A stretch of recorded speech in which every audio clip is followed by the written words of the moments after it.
much. I'm sorry, but it's time to collect bowls. You've had hours. I'm gonna go ahead and take this. Come on. So sorry. I love you. Don't feel bad, this is mostly eaten. And it has spats in it. Spats are how fruit bats disperse seeds. They don't chew and swallow like we do. They chew and chew to get all the juice out and then go peh and spit this out. They can spread these across so great a distance, just so many miles. That's why fruit bats are responsible for like 90% of reforestation in the various regions they're found in.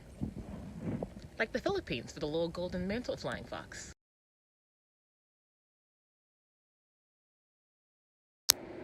I like how in the morning of all the species, the biggest ones, the Malayans, are always inside the night house because they're big old babies.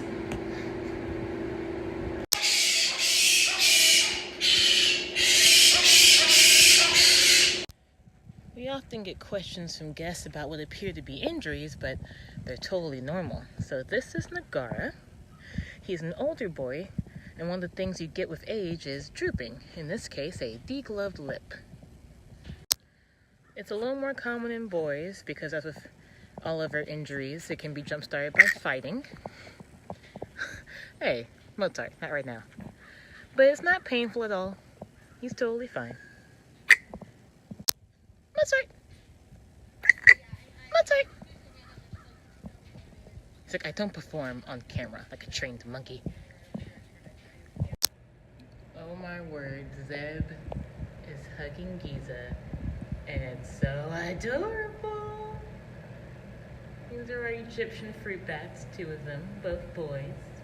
Best of friends. We got this. Alright. What is she doing? Me? Is this part of the live thing? No, it's the Instagram story. Oh. Okay.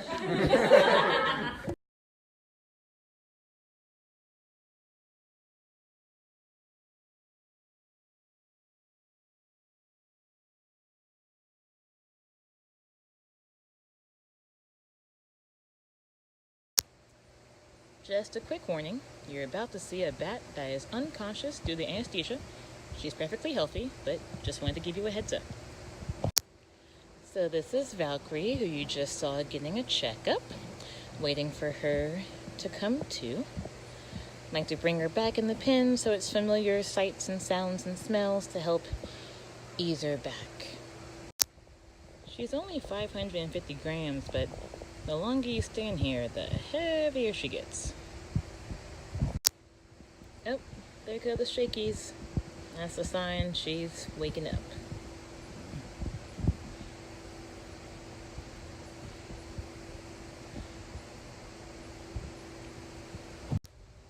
So I put her back on the wire above ground, away from any hard surfaces.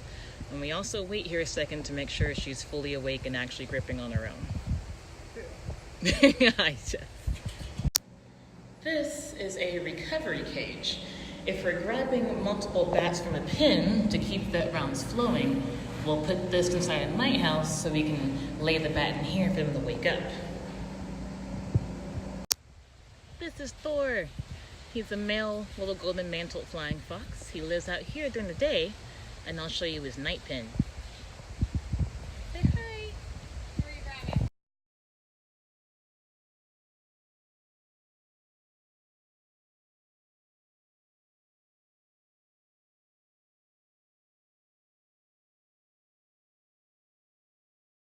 So these are the various isolation cages we use for when they have to be separated for medical reasons or for other reasons.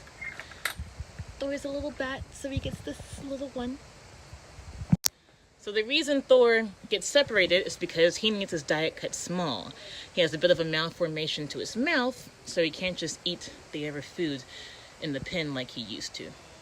But he gets to be outside in a triangle. The weather's nice. Look who came up to say hi. What's up, Ziggy?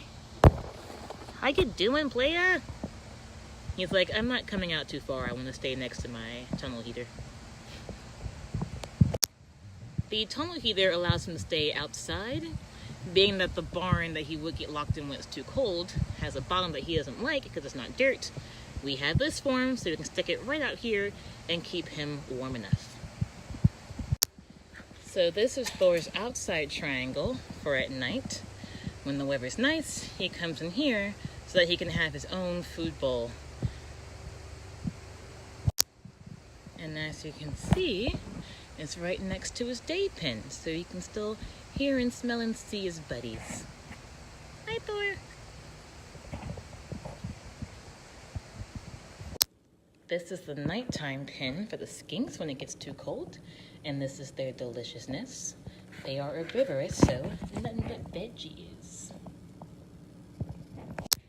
This is their outside enclosure, and thankfully it did get warm enough today to bring them outside. There's Miss Olive. And there's Miss Ursula. Prepare your heart for the adorable.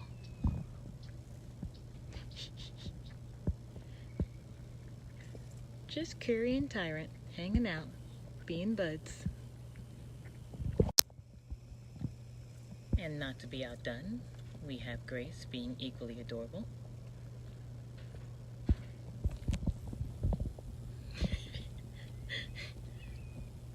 Did I take the spotlight off of you?